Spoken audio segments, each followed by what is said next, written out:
제가 아직 설교를 시작하지 않았음에도 불구하고 오늘 본문을 읽으시면서 우리 여성 성도님들의 얼굴이 별로 좋지 않다는 것을 느끼게 됩니다.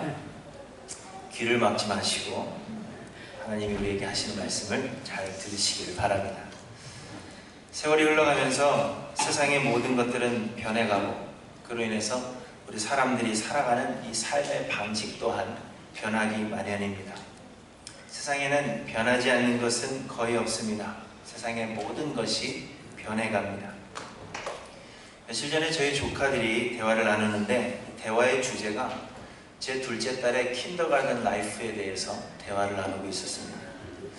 제 딸이 이제 유치원에 들어가니까 이 7살, 8살 많은 이 조카들이, 사촌들이 대견스러운 겁니다. 그러면서 대화를 나누는데 너는 오전반이냐 오후반이냐 묻습니다. 그래서 우리는 오전반, 오후반이 없고 이제는 하루 종일 풀타임으로 학교를 간다. 그렇게 이야기를 했더니 자기들도 다 같은 그 학교 동창들인데 자기들이 유치원 다닐 때는 아침반이 있고 오후반이 있었다는 겁니다. 그래서 나는 아침반이었는데 나는 오후반이었는데 하면서 이 변화된, 학교의 변화된 그 모습에 대해서 재미있게 이야기를 나누는 것을 보았습니다. 이처럼 세상을 얼마 살지 않은 아이들도 변화를 느낄 정도로 세상은 그렇게 빠르게 변해갑니다.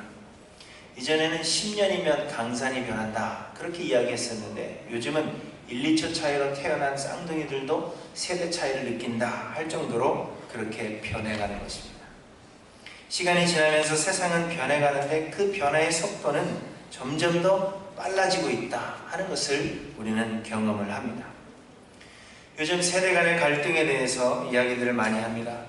사실 세대 간의 갈등에 대한 이야기는 어제 오늘의 이야기가 아니라 어느 시대든지 계속해서 회자되고 또 고민하고 있는 그러한 문제라 그렇게 생각이 됩니다.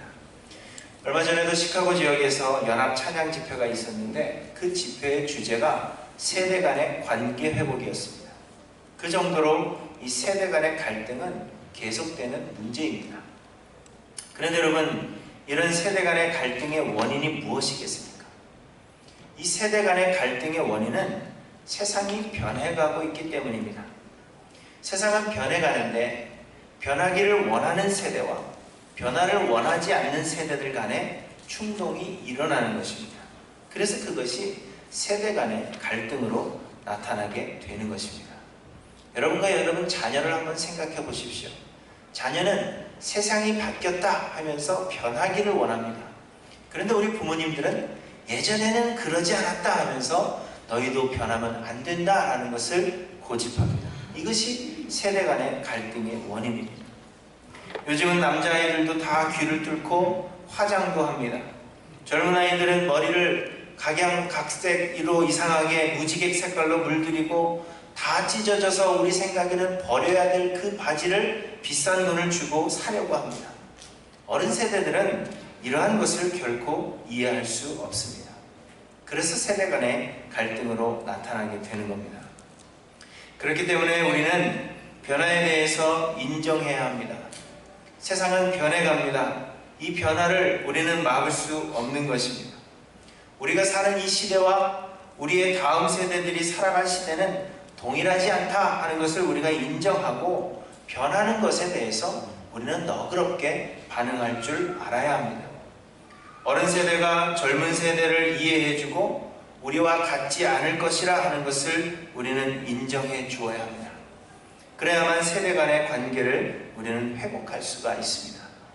그런 면에서 보면 우리 하일랜드 교회 성도님들은 굉장히 앞서가고 있다 하는 그런 생각을 저는 쭉 하고 있습니다. 그러나 한편으로는 지켜야 할 것은 반드시 지켜야 합니다.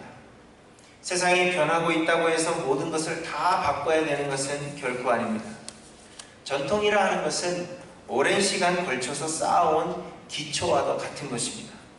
그런데 그 전통을 무시한 채 모든 것을 다 바꿔버리자 그렇게 한다면 기초를 흔들어 놓는 것과 같은 것입니다. 모든 것을 다 바꾸고 그래서 전통도 없애고 기초가 흔들리게 되면 그것이 어떤 모임이든지 또한 어떤 단체이든지 무너져버리게 되는 것입니다.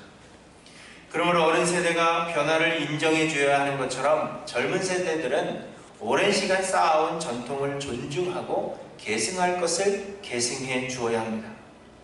변화에 대한 인정과 전통에 대한 계승의 마음이 없이 어느 한쪽의 희생만을 계속해서 고집한다면 결코 세대 간의 화합은 이룰 수가 없는 것입니다. 그러므로 모든 세대가 어우러져서 더 좋은 모습으로 발전해 가려면 우리가 지켜야 할 것은 지키되 변화를 인정하고 또 용납할 줄 알아야 한다 하는 것입니다. 그리고 그렇게 하려면 우리는 무엇을 계승하고 또 어떤 것에 대하여 변화를 용납할 것인가 하는 것을 우리는 분명히 알아야 합니다. 계승할 것이 무엇인가, 변화를 용납할 것이 무엇인가, 이것을 우리는 분명히 알아야 한다 하는 것입니다. 교회도 마찬가지입니다. 세월이 흐르고 세상이 변하며 우리의 삶의 모습도 변하면서 우리의 신앙생활하는 그 방식도 변해갑니다. 신앙의 1세대리라 할 수 있는 분들이 요즘 세대들의 신앙생활하는 모습을 보면 저게 신앙생활인가 그런 생각이 아마 드실 것입니다. 젊은이들의 찬양은 찬양 같지가 않고 예배하러 나오는 복장도 마음에 안 드실 것이고 특히 요즘 목사님들도 양복을 입지 않는 사람들이 늘어나기 때문에 아마 1세대들이 보시면 속이 터지실 것입니다. 저희 어머니도 종종 그렇게 말씀하십니다. 야, 너네는 목사가 둘이나 되는데 왜 주일에 돈을 쓰고 그러냐? 계속 우리에게 말씀을 하세요. 교회마다 찬송가를 많이 안 부르고 복음성가가 늘어나는 것에 대해서 굉장히 아쉬워합니다. 그래서 저는 어머님께 항상 얘기하죠. 어머니, 찬송가는 성경이 아닙니다. 찬송가는 우리의 마음을 표현하는 거기 때문에 오래된 찬송가만을 고집하셔야 되는 게 아닙니다. 계속 그렇게 말씀드리지만 1세대가 보기에는 저희들이 많이 변한 것 같은 그런 마음을 가지시는 겁니다. 저도 요즘 젊은 사역자들을 보면서 내가 전도사 때는 저러지 않았는데 하는 그런 마음을 드는 것을 우리는 막을 수가 없는 것입니다. 그러나 교회 역시 하나님을 더욱 잘 섬기고 세상의 복음을 잘 전하며 하나님의 영광을 나타내는 교회로 부흥 발전해 가려면 계승할 것과 변화를 용납할 것에 대해서 우리는 분명하게 알아야 합니다. 그래서 계승과 변화의 그 균형을 맞춰 주어야 하는 것입니다. 오늘 본문에 보시면 고린도 교회 안에서 여자가 공적 예배에 나올 때 머리에 무엇을 쓰고 나오는 문제에 대하여 논란이 있었던 것을 보게 됩니다. 당시의 여자들은 공적 예배에 나올 때 머리에 천 같은 것을 쓰고 나와야 했던 것입니다. 그런데 예수 그리스도의 은혜로 구원을 얻는 것이지 행위로 구원을 얻는 것이 아니라 하는 것을 깨닫게 된 이후에는 여자들이 머리에 천을 쓰는 그 번거로움을 버리고 싶었던 것입니다. 그래서 여자들이 머리에 천을 쓰지 않고 공적 예배에 참석하는 일들이 생겨났던 것입니다. 이 일이 우상의 제물을 먹어도 되느냐 아니냐의 문제와 같이 이 고린도 교회 안에 적잖은 논란을 일으키게 된 것입니다.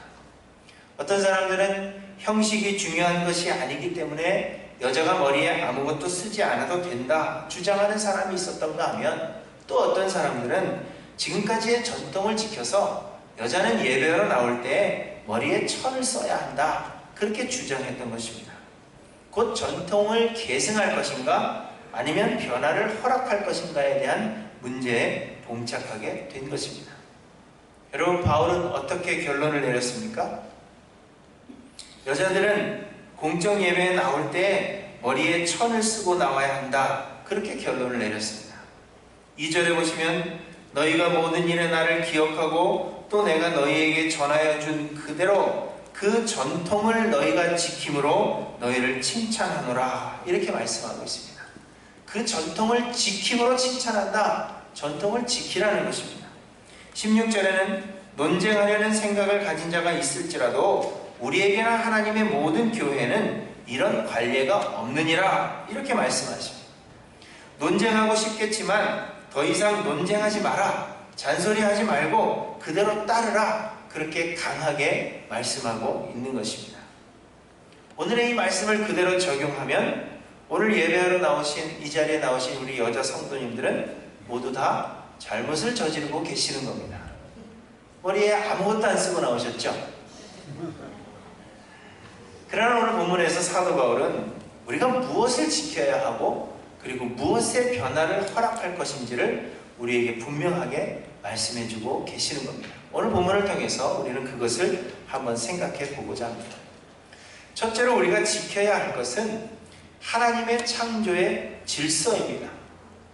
많은 변화를 받아들인다고 해도 하나님께서 처음 창조하신 그 질서를 우리는 결코 깨뜨려서는 안 된다 하는 것입니다. 3절에 보시면 그러나 나는 너희가 알기를 원하노니 각 남자의 머리는 그리스도요 여자의 머리는 남자요 그리스도의 머리는 하나님이시라 이렇게 말씀하십니다. 남자의 머리가 예수 그리스도요 그래서 남자들이 예수 그리스도께 복종해야 하는 것처럼 여자의 머리는 남자요 그래서 아내들은 남편에게 복종해야 한다 하는 이 사실을 고린도 교회 성도들이 알기를 원한다 그렇게 이야기하고 있는 것입니다. 8절에도 말씀하십니다. 남자가 여자에게서 난 것이 아니요 여자가 남자에게서 났으며 또 남자가 여자를 위하여 지음을 받지 아니하고 여자가 남자를 위하여 지음을 받은 것이니 이렇게 말씀하십니다. 아내들은 남편을 돕는 배필로 하나님께서 창조하셨다 하는 것입니다. 창세기 2장 18절에 보시면 여호와 하나님이 이르시되 사람이 혼자 사는 것이 좋지 아니하니 내가 그를 위하여 돕는 배필을 지으리라 하시니라 이렇게 분명하게 우리에게 말씀하고 있습니다. 이것이 우리가 전 세대에 걸쳐서 결코 변화시킬 수 없고 반드시 지켜야 할 하나님의 창조의 질서입니다. 제 목소리가 높아졌죠?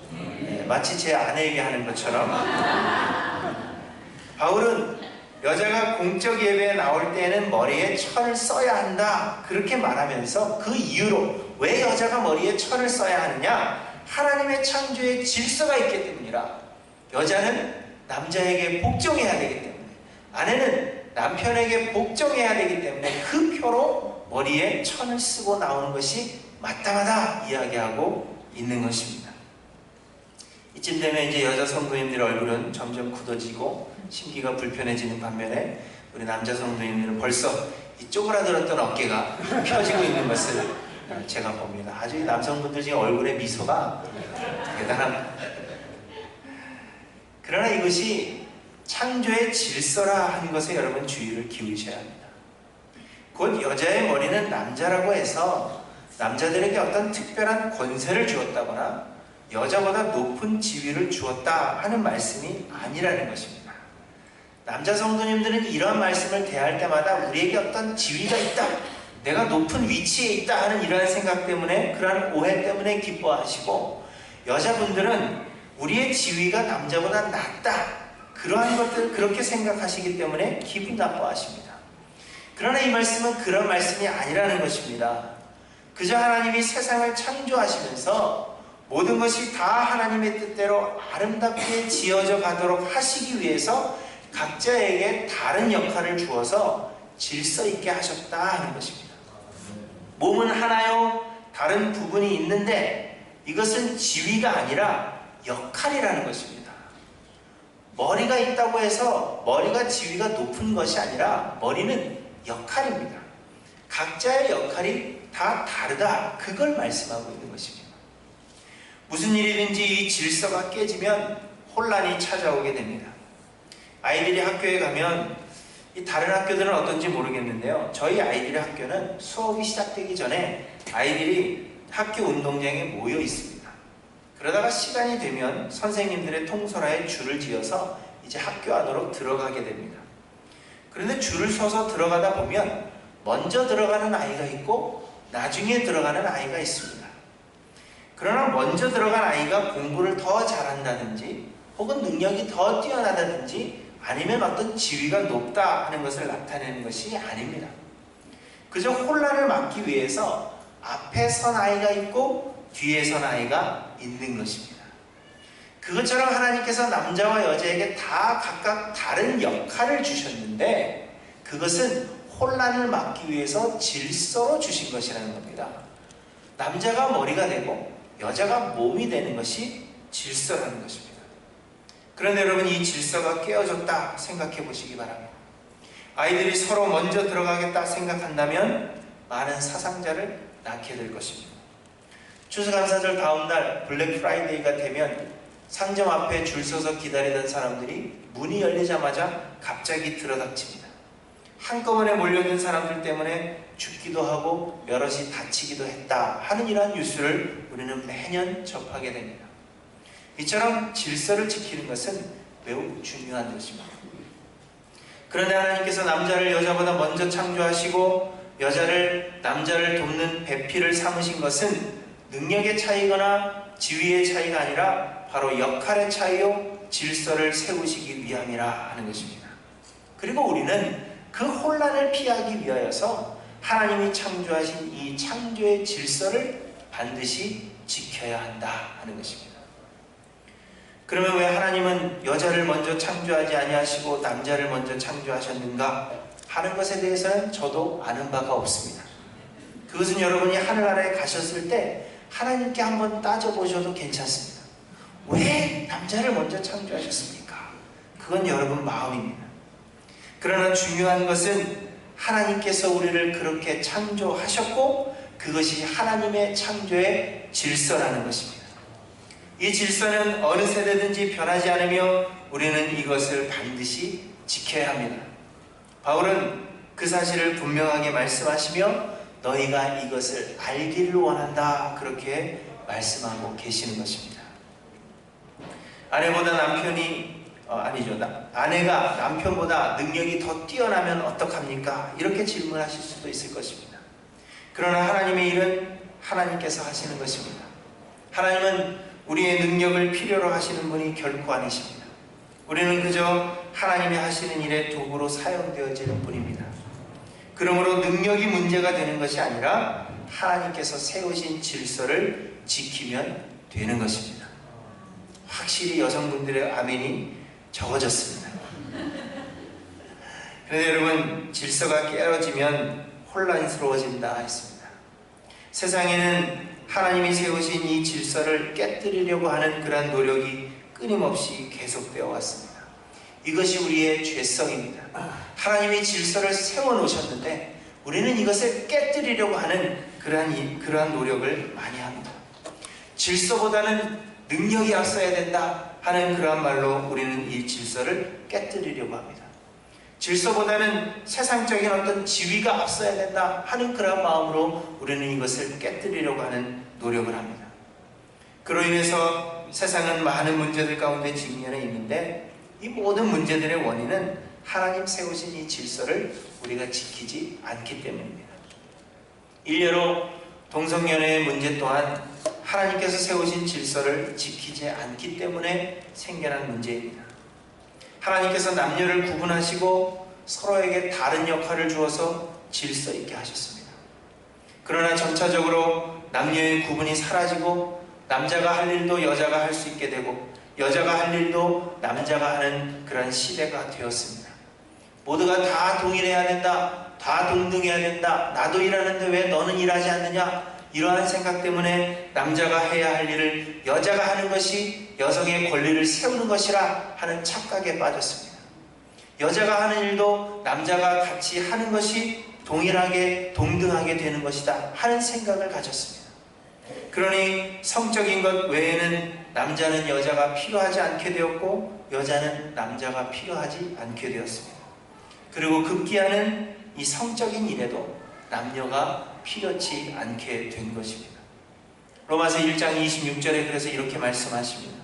곧 그들의 여자들도 순리대로 쓸 것을 바꾸어 영리로 쓰며 그와 같이 남자들도 순리대로 곧 질서대로 여자 쓰기를 버리고 서로 향하여 음욕이 불릴 듯하며 남자가 남자와 더불어 부끄러운 일을 행하여 이렇게 말씀하십니다.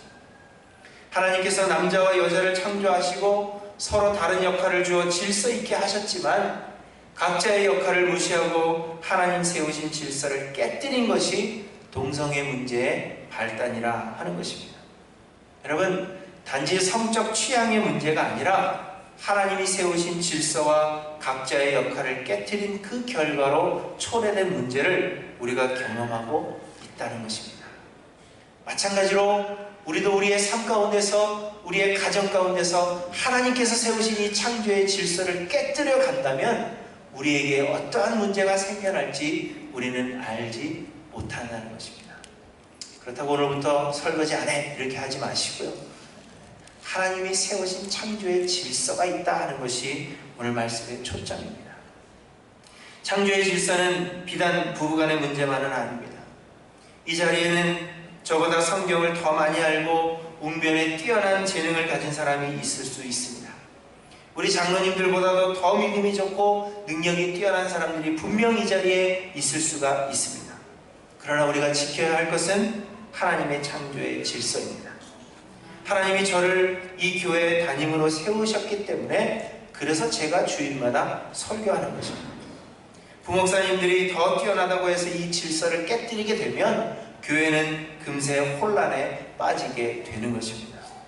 그러므로 여러분, 세상이 어떻게 변해간다 하더라도 우리는 하나님의 창조의 질서를 지키는 일에는 온 힘을 다해서 지켜야 한다 하는 것을 우리에게 말씀하십니다.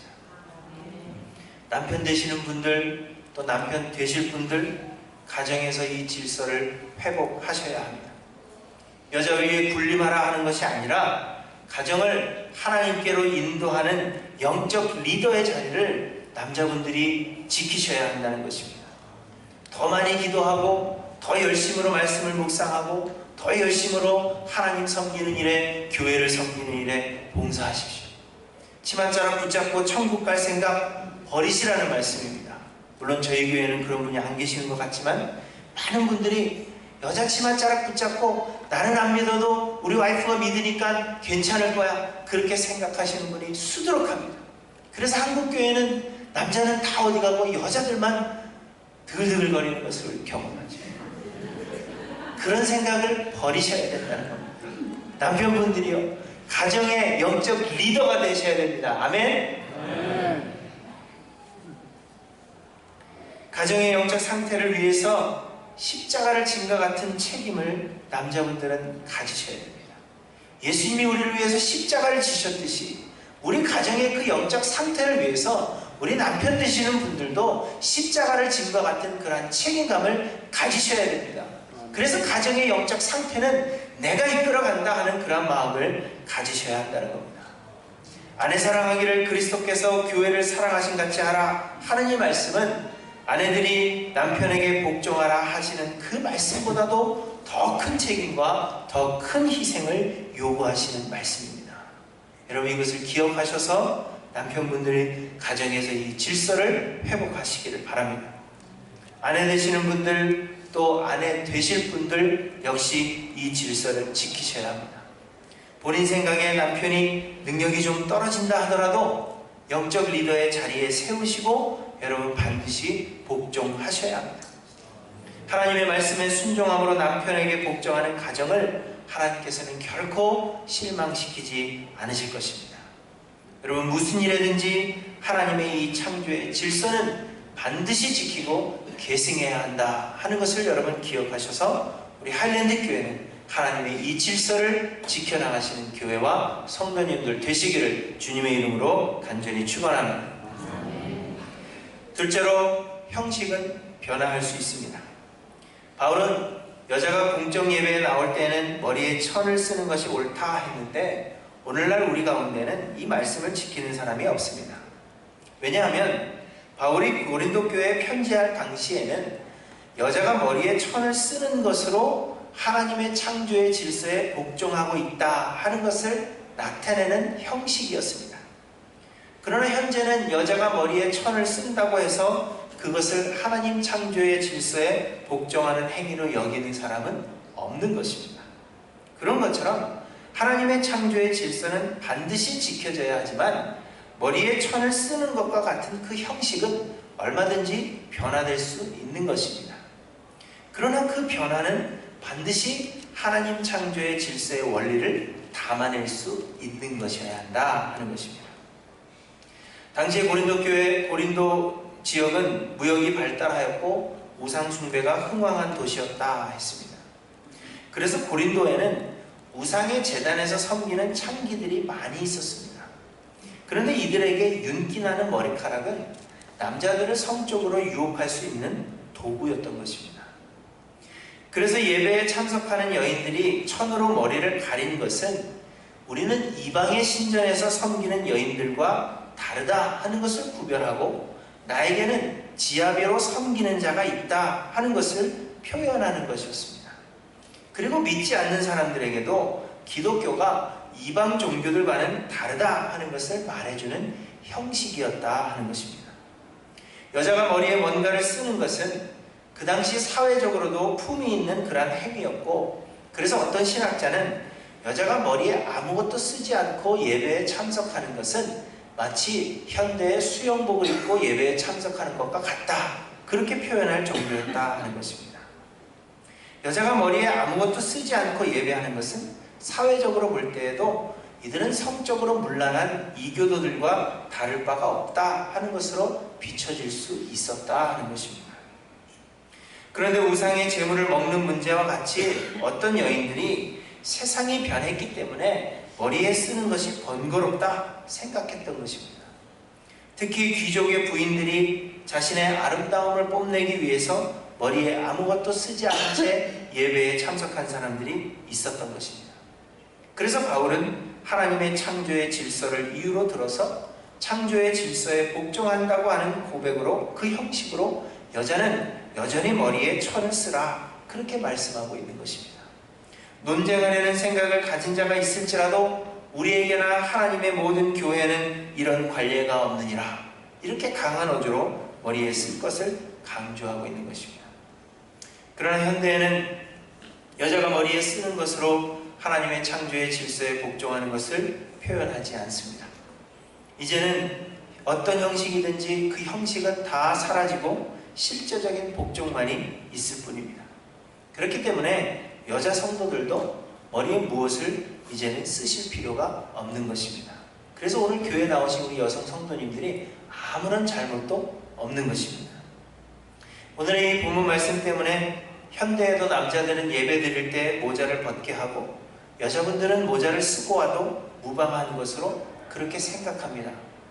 그러나 여러분, 요즘 여성들이 머리에 모자를 쓰는 것은 그 의미가 다릅니다. 예전에는 머리에 무엇을 쓰는 것이 창조의 질서에 복종한다는 의미를 가졌지만 요즘 여성들이 머리에 모자를 쓰는 것은 그 의미가 다릅니다. 젊은 여성분들이 모자를 쓸 때는 대부분 머리를 안 감았을 때입니다. 그렇죠? 저희 아내의 경우는 그렇더라고요. 혹은 멋을 부리기 위해서 모자를 쓰는 경우들이 대부분입니다. 예전에 어떤 분이 이 챙이 굉장히 넓은 모자, 아름다운 모자를 쓰고 교회에 오셨는데 예배 드리는 내내 옆에 계신 분과 뒤에 계신 분에게 굉장한 방해가 되는 것을 보았습니다. 그러므로 형식은 변할 수 있지만 하나님을 경외하는 마음을 담아내는 것이어야 합니다. 그저 모든 형식을 따를 것이 아니라 이 형식이 내가 하나님을 사랑하는 마음을 담아내고 있는가, 하나님의 그 창조의 질서를 지켜내는 그 모습을 담아내고 있는가, 그것을 먼저 생각하셔야 된다는 것입니다. 하나님을 경외하는 마음으로 드리는 현대의 예배에는 남자나 여자나 머리에 아무것도 쓰지 않고 단정하게 하시는 것이 좋은 것입니다. 저처럼 이렇게 머리를 이쁘게 하고 오시는 것이 좋다는 것입니다. 여러분, 주일에는 머리를 감으십시오. 그리고 단정하게 입으시기를 바랍니다. 요즘 젊은 목사님들 사이에서는 양복을 입지 않는 분들이 많이 있습니다. 그런데 제가 계속해서 양복을 입는 이유는 아직도 현대에는 누군가에게 존경을 표할 때, 내가 누구를 만나러 가는데 그 사람에게 존경을 표한다 할 때는 양복을 입는 것이 보통입니다. 그래서 제가 양복을 계속 입는 것입니다. 반바지를 입는 것이 존경을 표하는 형식적인 일반적인 형식이 되는 그러한 시대가 오면 그때에는 저도 반바지를 입고 강단에 설 것입니다. 그러나 그렇게 되기 전까지는 우리가 표현할 수 있는 최고의 방법으로 하나님을 향한 마음을 표해야 하는 것입니다. 형식은 우리의 마음을 담는 그릇입니다. 그릇 안에 담긴 것이 귀한 것이라면 그 그릇도 깨끗하고 귀한 것을 사용하기 마련입니다. 무조건적으로 어떤 형식을 따른다든지 혹은 귀찮고 번거롭다 하는 이유로 그 형식을 무시해버리는 일이 없기를 소망합니다. 한국 교회는 예배의 형식도 여러 차례 변화해 왔고 지금도 계속해서 예배의 형식은 변하고 있습니다. 그러나 그런 변화된 형식 가운데 하나님을 향한 진실한 예배의 마음이 담겨져 있는지 우리는 점검해 보아야 합니다. 그저 우리의 마음에 진한 감동만을 위한 변화는 아니지, 우리는 진지한 고민이 필요합니다. 우리의 마음에 담긴 하나님을 향한 진실한 사랑의 마음을 담아낼 수 있으려면 우리가 어떤 그릇이 되어야 할 것인가 하는 것을 여러분 생각하셔서 우리의 형식 안에 우리의 최고의 마음을 담아내신 저와 여러분들이 되시기를 바랍니다. 말씀을 마칩니다. 세상은 변하고 우리의 신앙생활하는 방식도 변하기 마련입니다. 그러나 하나님이 처음 창조하신 그 1차적 창조의 질서는 결코 변하지 않는 것입니다. 삶 가운데 여러분이 질서를 회복하시고 하나님의 질서에 순종하시는 하일랜드 교회 모든 성도님들이 되시기를 바랍니다. 그러나 우리의 마음을 담아내는 형식은 시대에 따라 변할 수 있습니다. 그러나 우리의 변화된 것들이 단지 내 편의를 위한 것은 아닌지를 돌아보시고 하나님을 향한 사랑과 순종의 마음을 진실하게 담아낼 수 있는 그릇들이 모두 되시기를 간절히 소망합니다. 빠르게 변해가는 이 세상 속에서 이 시대의 흐름에 쉽게 휩쓸려 버리지 않고 하나님을 예배하는 일에 우리가 더욱 부응하고 발전하는 하일랜드 교회가 되기를 주님의 이름으로 간절히 축원합니다. 기도하십니다.